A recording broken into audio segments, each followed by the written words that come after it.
The bridge of the UES horizon hummed with quiet activity as Captain Jake Morrison reviewed the daily reports. 3 months into their deep space mission, the crew had grown comfortable with the routine of exploring the outer rim of the galaxy. The stars looked different out here, older somehow, and Jake often wondered what secrets they might hold. "Captain, I'm picking up something unusual," said Lieutenant Maria Santos from her communications station.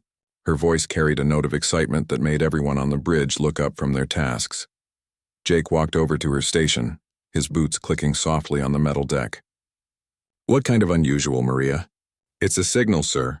Definitely artificial. Mathematical sequences, prime numbers, that sort of thing. But it's weak, like it's coming from really far away." Maria adjusted her headset and frowned at the readings. "There's something else, too. It sounds like someone asking for help." Dr. Amanda Foster looked up from her science station. As the ship's lead researcher on alien life, she had been hoping for this moment her entire career. "Can you clean up the signal? Maybe run it through the universal translation protocols. I'm trying, but it keeps cutting in and out." Maria's fingers moved quickly over her controls. "Wait, I think I've got something." The bridge fell silent as a strange musical voice filled the air. The words were foreign, but the computer began translating them in real time on the main screen. "Please, anyone who hears this message. We are the Cathara. Our world is under attack. 3 billion souls face death. The Vorthak Empire shows no mercy. We are peaceful traders. We have never harmed anyone. Please help us. We will share our knowledge with anyone who aids us." The message repeated several times before dissolving into static, mixed with what sounded like explosions and screaming. Then nothing. Jake felt his blood run cold. First contact with alien life, and it was a cry for help from a dying world. He looked around the bridge at his crew. Commander Lisa Hayes stood near the tactical station, her face pale. Chief Engineer Ryan Cooper had stopped working on his tablet and was staring at the screen. Dr. Patricia Wells, the ship's medical officer, had her hand over her mouth. "Maria, can you trace the source of that signal?" Jake asked. "Already working on it, sir. It's coming from a star system about 40 light-years from here. The signal is old, though. Maybe 3 weeks travel time." Dr. Foster moved to the main console. "Captain, if this is real, we could be looking at the first evidence of intelligent alien life. But more than that, we might be the only ones who can help them." "Or it could be a trap," said Commander Hayes. "We know nothing about these aliens or their enemies. For all we know, this could be some kind of military deception." Jake nodded. Lisa was right to be careful, but the sound of those voices haunted him. "Ryan, how long would it take us to reach their coordinates?" The engineer checked his systems. "With our current fuel situation, about 3 weeks at maximum speed. But Captain, we're not a warship. We've got some defensive systems, but nothing that could fight off an empire." "No, but Earth does." Jake made his decision. "Maria, send an emergency transmission to Earth Command. Full encryption. Tell them we've made first contact and that we have a potential genocide situation. Include everything we just heard." "What about us, sir?" asked Dr. Wells. "Do we go to help them?" Jake looked at the star chart showing the alien system. 40 light-years away, billions of people might be dying while he stood here debating, but he also had responsibility for his own crew. "We continue toward their coordinates, but at normal speed. If Earth Command sends a fleet, they'll catch up to us before we arrive. If they don't," Jake paused, "we'll figure that out when we get there." Over the next few hours, the crew worked together to analyze everything they could about the signal. Dr. Foster and her team tried to learn more about Cathara language and culture from the brief transmission. Ryan's engineers checked and rechecked their systems, preparing for whatever they might find. 3 days later, Maria received a response from Earth. "Captain, message from Earth Command. Priority Alpha." Jake took the communication tablet and read quickly. His expression grew more serious with each line. When he finished, he looked up at his waiting crew. "Earth Command is sending the largest fleet in human history. Admiral Charles Brooks will command from the new flagship UES Retribution. They're mobilizing everything: battleships, carriers, support vessels, and ground forces. The entire 3rd, 5th, and 7th fleets." "How many ships is that?" asked Commander Hayes. "Over 200 combat vessels and support ships, plus 40,000 Marines and Army troops." Jake set down the tablet. "Earth Command agrees that we cannot stand by while an intelligent species faces extinction. They're calling it Operation Mercy." Dr. Foster shook her head in amazement. Humanity's first contact with alien life, and we're going to war to save them. Let's hope we're not too late, said Dr. Wells quietly. As the days passed, the crew of the Horizon continued their journey toward the alien system. Behind them, somewhere in space, the largest military force humanity had ever assembled was racing to catch up. Jake spent his quiet moments on the bridge, looking out at the stars and wondering what they would find. The Kithra had called themselves peaceful traders. Their message spoke of a cruel empire that showed no mercy. But what if the real situation was more complicated? What if humanity was about to stumble into a war between two alien civilizations, choosing sides based on a single desperate transmission? Jake pushed those doubts away. The sound of those voices, the fear and desperation in the alien words told him everything he needed to know. Somewhere out there people were dying and asking for help. That was enough. 2 weeks into their journey, long-range sensors detected the approaching Earth fleet. Jake watched on the main screen as hundreds of human ships appeared, led by the massive form of the UES Retribution. Admiral Brooks had arrived, and with him came the full might of humanity's military power. Whatever waited for them in the Kithra system, they would face it together. 3 weeks later, the human fleet dropped out of faster-than-light travel at the edge of the Kithra system. Captain Jake Morrison stood on the bridge of the Horizon, looking at the main screen in amazement. The system was beautiful beyond anything he had imagined. A brilliant golden sun warmed 3 planets, with the middle world showing the blue and green colors of a living world. Massive orbital stations hung in space around the planet like jewels, and streams of small ships moved between them in organized patterns. This was not a world under attack. This was a thriving civilization. Admiral Brooks, to all ships, came the voice over the fleet communication system. Maintain defensive positions but do not power weapons. We're here to help, not to threaten. Dr. Amanda Foster worked quickly at her science station. Captain, I'm reading a population of nearly 3 billion on the main planet, just like their message said. The technology level appears very advanced, maybe even beyond our own. Any signs of battle damage? Asked Commander Lisa Hayes. That's the strange part. I can see what might be recent repairs on some of the orbital stations, but nothing that suggests a major invasion. Before Jake could respond, Maria Santos called out from communications. Captain, we're being hailed. The signal is coming from the largest orbital station. On screen, the main display flickered and showed the interior of what looked like a command center. Standing in the center was a tall, graceful being with pale blue skin that seemed to shimmer in the light. Large, dark eyes dominated a face that managed to look both alien and strangely familiar. When the being spoke, the computer translated its musical voice into clear English. Greetings, brave beings from the distant stars. I am Ambassador Zeltar of the Cathara Council. We cannot express our joy at seeing your ships. We had given up hope that anyone would answer our call for help. Jake activated the communication system. Ambassador Zeltar, this is Captain Jake Morrison of the Earth vessel Horizon. We received your distress signal and came as quickly as we could. Are you still under threat from the Vorthak Empire? Zeltar's expression showed what looked like relief mixed with sadness. The immediate danger has passed thanks to your arrival, we believe. The Vorthak attacked our outer colonies 3 weeks ago, but when our deep space sensors detected your fleet approaching, they withdrew. Perhaps they feared facing unknown warriors. We'd like to send a delegation to meet with you in person, Jake said, to discuss how we can help protect your people. Nothing would bring us greater happiness. We have prepared a welcoming ceremony in your honor. 2 hours later, Jake found himself aboard a Kithara transport ship with Dr. Foster, Commander Hayes, and a small security team led by Lieutenant Danny Scott. The alien vessel was a work of art, with walls that seemed to glow with soft light and corridors that curved gracefully through the ship. The Kithara crew members they met were all as tall and elegant as Zeltar, with the same shimmering skin and large eyes. They moved with fluid grace and spoke in voices that sounded like music. Jake could understand why his crew seemed fascinated by these beings. The orbital station was even more impressive than the transport. Gardens filled with exotic plants grew under artificial sunlight, while streams of water flowed along channels carved into the floor. The Kithara had created something that was both advanced technology and natural beauty. The welcoming ceremony took place in a vast hall filled with hundreds of Kithara. They sang songs that needed no translation to convey gratitude and friendship. Zeltar presented the humans with gifts of art and what he called healing crystals that Dr. Foster examined with great interest. Your arrival has brought hope back to our world, Zeltar said as the ceremony ended. The Vorthak Empire has been expanding across this region of the galaxy for decades. They conquer peaceful worlds, enslave the populations, and strip the planets of resources. Dr. Foster leaned forward. What can you tell us about their military capabilities? They possess powerful warships and show no mercy to civilians. Our own defenses were barely enough to drive them off, and only because we had warning of their approach. Zeltar gestured to a wall display that showed star charts. They control nearly 20 star systems now, and each victory makes them stronger.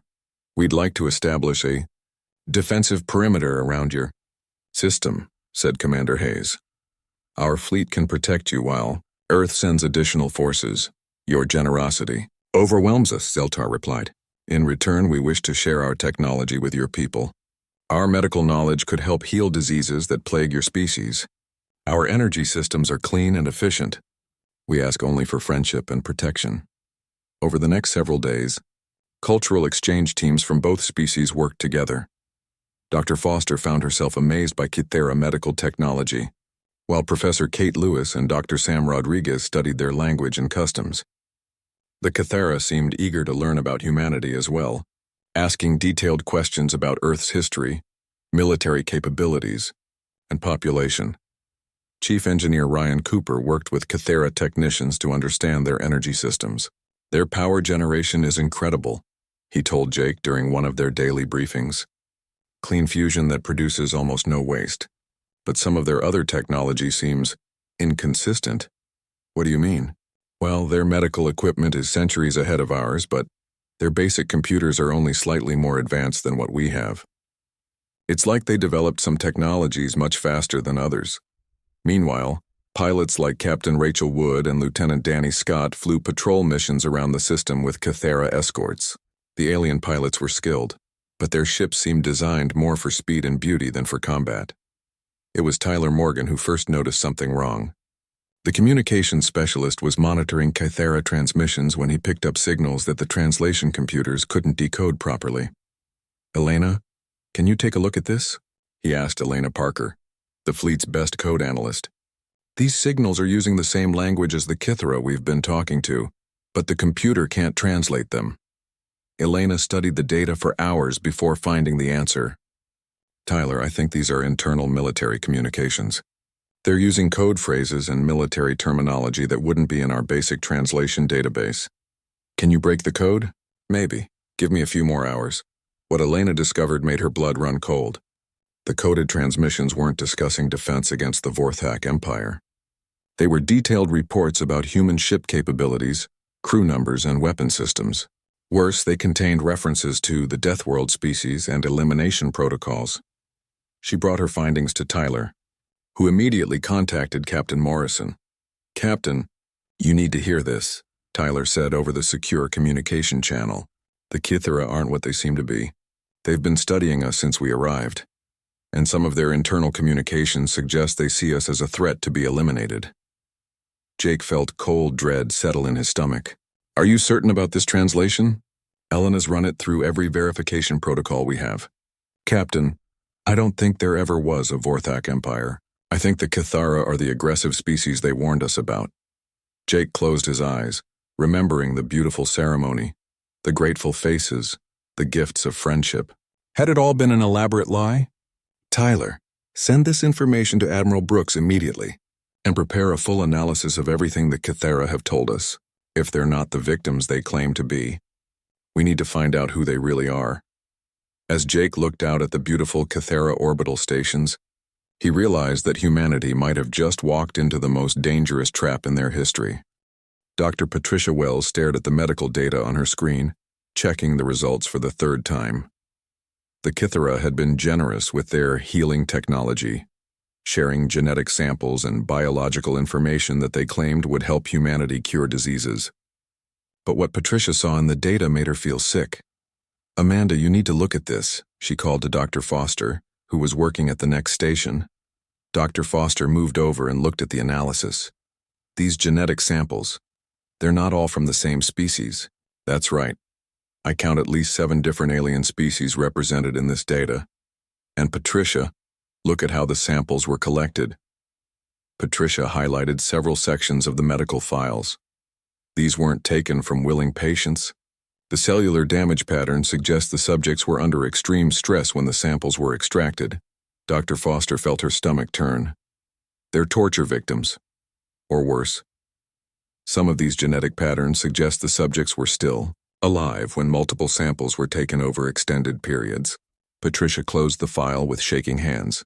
Amanda, I think we're looking at evidence of systematic medical experimentation on prisoners. Meanwhile, in the engineering section of the UES Retribution, Chief Engineer Ryan Cooper was making his own disturbing discoveries. The Kythera gifts of advanced technology had seemed too good to be true, and Ryan's detailed analysis proved his suspicions correct. Nancy, Tony, come look at this, he called to specialists Nancy Gray and Tony Black. I've been taking apart one of those Kythera energy devices, and you're not going to believe what I found. The device looked like a simple power cell, but Ryan's scans had revealed hidden components embedded in the crystal matrix.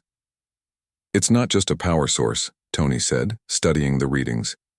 There are data transmission components built into the molecular structure, incredibly sophisticated ones. Nancy frowned at her scanner. This thing has been recording and transmitting every conversation that happened within 50 meters of it. Voice patterns, language analysis, even emotional stress indicators. And, look at this. Ryan pointed to another section of the device. See these microfilaments? If this device was installed in one of our ships, these filaments would gradually spread through the entire electrical system. In a few months, they'd have complete access to all our computers and control systems. They could take over our ships remotely, Nancy whispered, or shut them down whenever they wanted. Every piece of technology they've given us contains these same components. They're not gifts, they're Trojan horses. Captain Jake Morrison felt the walls of deception crumbling around him as he read the reports from his medical and engineering teams. The evidence was clear. The Kythera had been lying about everything from the beginning. He called Admiral Charles Brooks on the secure channel. Admiral, we have a problem. I'm sending you data from our medical and engineering teams. The Kythera aren't victims. They're predators. Admiral Brooks reviewed the files quickly. My intelligence team has been analyzing those communication intercepts from Tyler and Elena. Jake, we think the Kythera have been studying humanity for years, maybe decades. They knew about us before we ever received their distress signal. So the signal was bait? More than that. Based on what we're seeing, I think they've used this same trick before. Lure in a rescue fleet, study their technology and biology, then eliminate the threat. Brooks paused. Jake, I want you to confront Ambassador Zeltar directly. We need to know exactly what we're dealing with. An hour later, Jake found himself back in the ornate meeting hall aboard the Kythera station. But this time, he wasn't there as a welcomed guest. Commander Hayes and Lieutenant Scott flanked him, hands resting casually on their sidearms. Ambassador Zeltar entered with his usual graceful stride, but Jake noticed that the alien's large eyes seemed colder than before. Captain Morrison, you seem troubled. Has something disturbed the harmony between our peoples? Jake placed a tablet on the table between them. Ambassador, we need to discuss some inconsistencies in the information you've provided us. Zeltar glanced at the tablet without picking it up. I'm not certain what you mean. The medical data you shared with us contains genetic material from at least 7 different alien species. The collection method suggests the subjects were prisoners, not patients. Jake watched Zeltar's face carefully. The technology you've given us contains hidden surveillance and control systems. And our analysis of your internal communications suggests you've been studying humanity as a potential threat to eliminate. For a long moment, Zeltar said nothing. Then his expression changed completely. The warm, grateful demeanor vanished, replaced by something cold and calculating. You are more perceptive than most species, Zeltar said, his musical voice now carrying an edge of menace. Most civilizations never discover the truth until it's far too late. So you admit you've been lying to us? Lying is a crude word. We prefer to think of it as strategic patience. Zeltar walked to the wall display and activated a star chart. Do you see these systems, Captain Morrison? 23 star systems, 47 worlds, over 100 billion sentient beings. all now part of the Kythera Empire. Jake felt cold dread settling in his chest. You conquered them. We liberated them from the chaos of independence. Each species that joins our empire brings their knowledge and resources to serve the greater good. It's a much more efficient system than the primitive territorial disputes that most young civilizations engage in. And the species that don't want to join your empire? Zeltar's smile was not pleasant. There are no species that don't want to join, Captain. Some simply require more persuasion than others. The distress signal was fake. There is no Vorthak Empire. On the contrary, the Vorthak Empire is very real. It's simply the name we use for our military forces when it's convenient to appear as victims rather than conquerors. Zeltar turned back to face Jake. We've been monitoring your species since your first radio transmissions left your planet. You represent the most dangerous type of civilization, young, aggressive, and expanding rapidly. So you decided to eliminate us before we could become a threat. We expected your species to send a small relief force that we could easily capture and study. Instead, you sent the largest military fleet in your history. That was unexpected. Jake keyed his communicator. Admiral Brooks, you're getting all this? Every word, Jake. Zeltar looked amused. Admiral, you're welcome to listen. In fact, I have a proposition for your species. Rather than face unnecessary conflict, humanity could join the Kythera Empire as junior partners. You would retain some autonomy over your homeworld while contributing your military capabilities to our expansion efforts. Admiral Brooks's voice came over the communicator, hard as steel. Ambassador, humanity has a counter-proposal. You will immediately release all prisoners from the worlds you've conquered, withdraw from occupied territories, and submit to galactic justice for crimes against sentient life. Zeltar laughed, a sound like breaking crystal. Admiral, you don't understand the situation you're in. This system contains defensive installations that your sensors haven't detected. We have weapons that can destroy your fleet before you can escape to faster-than-light travel. Ambassador, Admiral Brooks replied, I don't think you understand the situation you're in. You just threatened the lives of 40,000 human military personnel. In human culture, that's called a declaration of war. Hidden weapon platforms throughout the Kythera system suddenly powered up, their energy signatures appearing on human sensors like malevolent stars. But instead of intimidating the human fleet, the weapons platforms seemed to awaken something far more dangerous. Jake watched Zeltar's confident expression begin to change as reports flooded in from around the system. The human exploration and aid fleet was transforming before the Kythera's eyes, revealing its true nature. Admiral, Jake said quietly, I think it's time they learned what happens when you threaten a Deathworld species. Admiral Charles Brooks watched the tactical display as Kythera weapon platforms powered up throughout the system. In any normal situation, this would be cause for concern. But Admiral Brooks knew something the Kythera didn't. Humanity had never sent a purely peaceful fleet anywhere in their history. All ships, implement Protocol 7, Brooks commanded. Show them what they're really dealing with.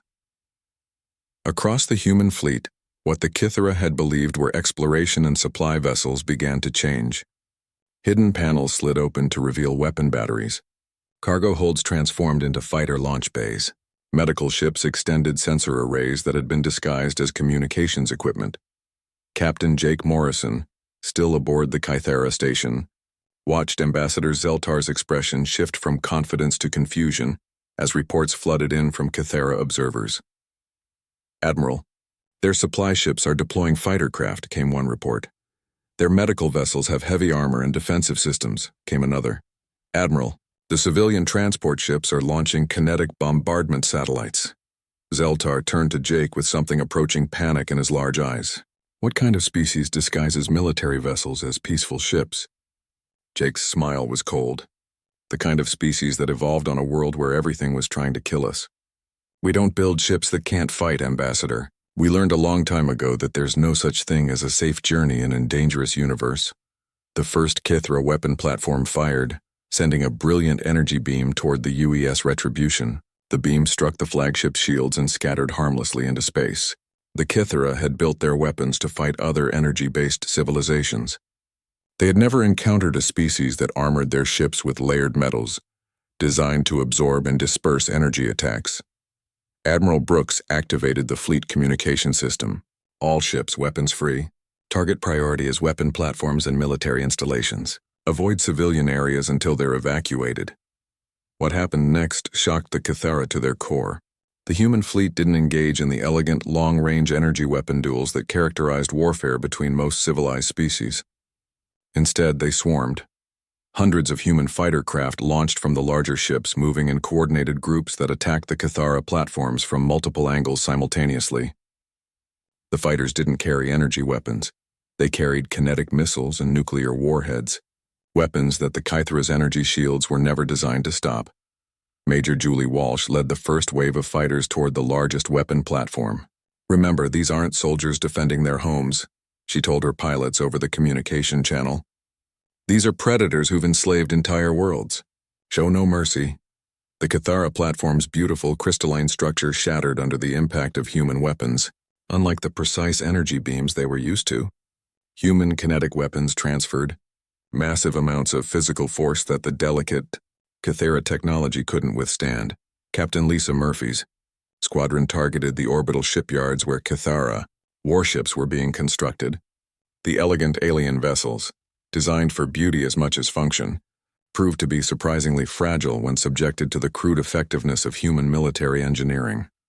"Their ships are too delicate," Murphy reported to Admiral Brooks. "It's like they've never fought anyone who hits back." Colonel Nick Barnes watched from the tactical center of the UES Retribution as the space battle unfolded. "Admiral, the Cathara are trying to use their standard battle tactics, but they're not working. They keep trying to establish firing lines and engage in long-range duels. And we're not cooperating," Brooks replied with satisfaction. "They've probably never fought anyone who uses swarm tactics and close-range combat." Cathara soon discovered another unsettling fact about human warfare. Humans didn't distinguish between military and civilian vessels the way other species did. Every human ship, from the largest battleship to the smallest transport, carried weapons and was prepared to fight. Transport Captain Bobby White found his ship under attack by 3 Cathara patrol vessels. Instead of trying to escape, he turned toward them and opened fire with weapons that had been hidden in what the Cathara thought were cargo containers. "This is Transport 7 to Admiral Brooks." White reported calmly as his ship's missiles destroyed 2 of the attacking vessels. Cargo run completed successfully, requesting new targets. Within 3 hours, the Cathara's defensive systems throughout their home system were in ruins. The weapon platforms that were supposed to protect them had been reduced to expanding clouds of debris. Their shipyards were burning. Their orbital stations were evacuating civilian populations as fast as their transport ships could carry them. But the real shock came when the Cathara intercepted human communications and realized the true scope of what they faced in Dr. Amanda Foster, working with a team of human intelligence specialists including Kevin Ross and Claire Davis, had been monitoring Cathara communication since the battle began. What they discovered was worse than anyone had imagined. "Admiral," Dr. Foster reported, "we've cracked their communication codes completely. They have detailed files on 23 conquered star systems. But, Admiral, these aren't military conquests in the traditional sense. They're systematic enslavement and extermination campaigns." Admiral Brooks reviewed the intelligence reports with growing anger. Each Cathara liberation followed the same pattern. They would pose as refugees or victims, gain the trust of the target species, then launch coordinated attacks that captured the majority of the population alive for use as slave labor and experimental subjects. "How many total casualties are we looking at?" Brooks asked. "Over 40 billion sentient beings killed or enslaved over the past century," Dr. Foster replied quietly. "Admiral, they have prison camps on dozens of worlds. The survivors are being used for medical experiments, forced labor, and breeding programs designed to create more manageable slave populations." Colonel Mary Turner looked up from her tactical display. "Admiral, we're receiving surrender requests from 17 Cathara installations. They're asking for mercy and offering to negotiate." Admiral Brooks considered this for exactly 3 seconds. "Denied. Relay message to all Cathara forces. Unconditional surrender or total destruction. No negotiations with genocidal slavers. Captain Jake Morrison still aboard the Cathara station. watched Zeltar frantically trying to coordinate with his military forces. The elegant alien's composure had completely shattered as reports came in of the systematic destruction of Kythera defenses. "Captain Morrison," Zeltar said, his musical voice now shaking, "surely your people can be reasonable. We can discuss terms, compensation for any inconvenience." "Ambassador," Jake interrupted, "you made one critical error in your planning." "What error?" "You assumed that because we came to help we were weak. You thought compassion was the same as weakness." Jake looked out through the station's viewing windows at the burning remains of Kythera military installations. "What you didn't understand is that sometimes the most compassionate thing you can do is ensure that monsters never hurt anyone again."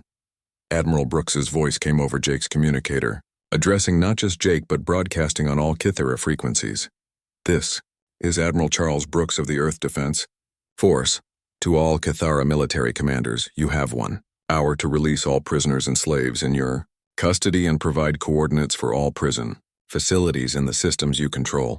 Any Kythera military unit that has not surrendered unconditionally within that time will be destroyed without further warning. To all enslaved populations in Kythera territory, help is coming. Earth forces will not stop until every chain is broken and every slaver is brought to justice." As the Admiral's words echoed through the Kythera system, Jake saw something he had never expected to see in Ambassador Zeltar's large, expressive eyes: genuine fear. The Kythera had spent a century believing they were the apex predators of their region of space. They were about to learn what happened when apex predators met something that had evolved beyond predation into something far more dangerous: justice. 6 months after the first battle in the Kythera home system, Admiral Charles Brooks stood on the bridge of the UES Retribution, looking at a very different galaxy than the one he had entered. The war against the Kythera Empire had become something unprecedented. In galactic history, a systematic campaign of liberation that spanned 23 star systems. The first breakthrough had come when human forces discovered the prison camps on Kythera colonies. What they found there had removed any remaining doubts about the righteousness of their cause, Commander. Lisa Hayes led the first liberation mission to a world the Kythera called Mining Station 7. What the human forces found there made even veteran soldiers weep with rage. "Admiral," Hayes had reported, her voice shaking with emotion, "we've found survivors from the Velton species.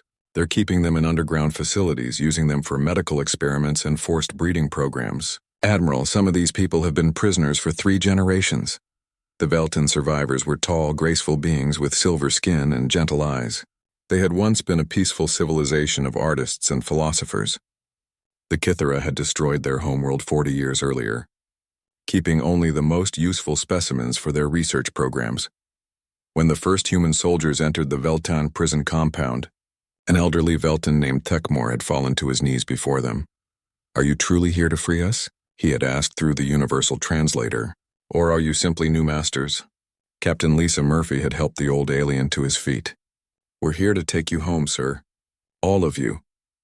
But Thekmor had looked around at the ruins of his people. "Home no longer exists. The Kythera turned our world into a factory for their war machines." That conversation had changed the nature of the human campaign. It was no longer enough to defeat the Kythera military.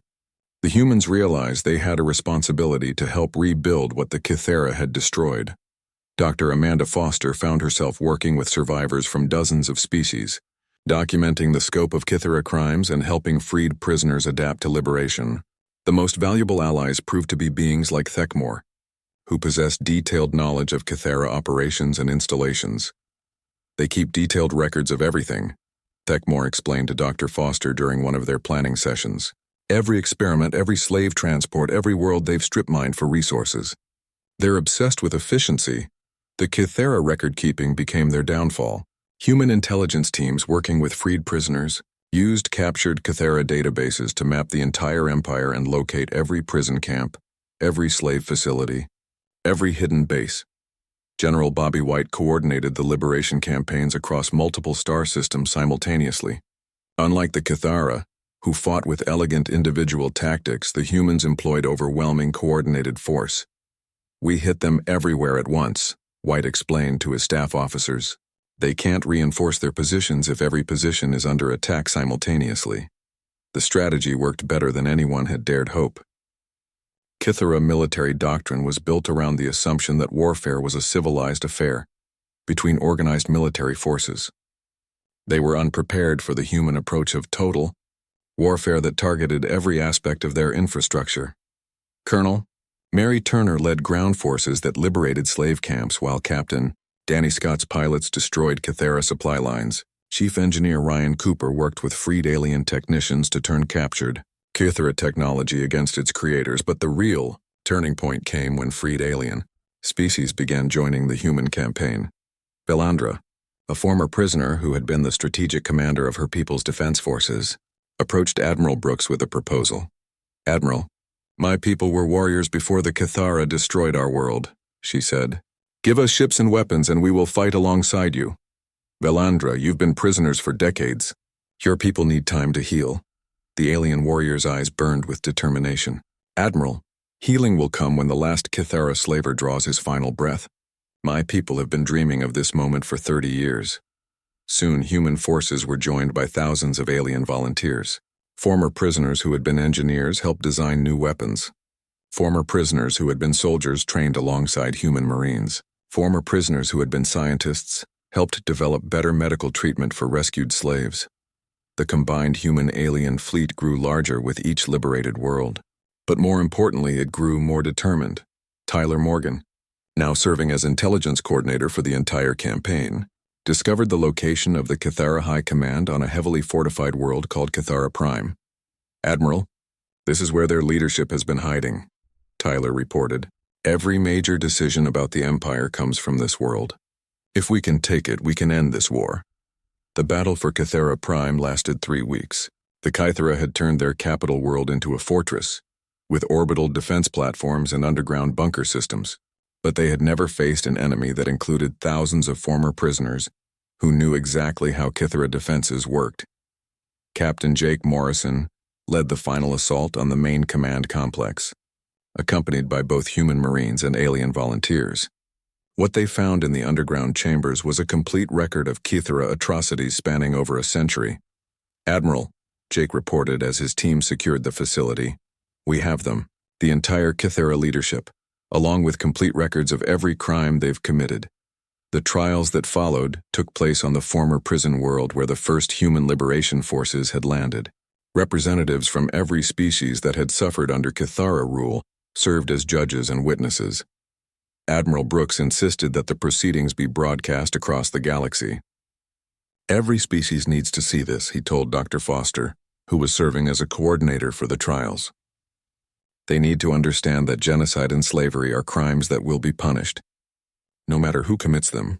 Ambassador Zeltar, now wearing simple prison clothing instead of his elegant robes, stood before the Galactic Tribunal. The evidence against him and his fellow Kythera leaders was overwhelming. Detailed records of 40 billion murders, systematic enslavement, and medical experimentation that had lasted for generations. "Do you have anything to say in your defense?"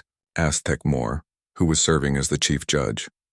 Zeltar looked around at the faces of his former victims, then at the human officers who had brought down his empire. "We were bringing order to chaos. We were creating efficiency from the waste of independent civilizations." "You were murdering children," said Belandra quietly. "You were torturing innocents.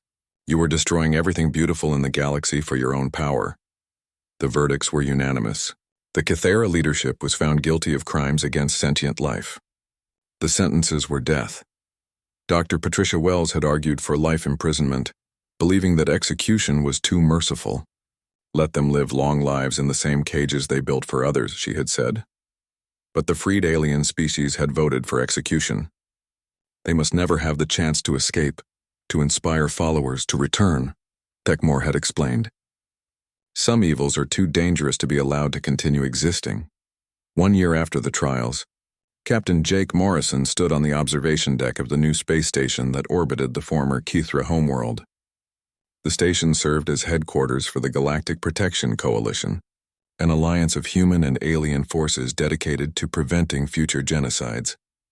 The former Kythera worlds were being rebuilt by their liberated populations, with human technology and resources helping to restore what had been destroyed. Species that had been scattered across prison camps were being reunited with survivors on their restored homeworlds. "Captain," called Maria Santos, who now served as communications coordinator for the Coalition, "we're receiving a distress signal from the Outer Rim. A species called the Zephyrians is reporting attacks by something called the Mordak Collective."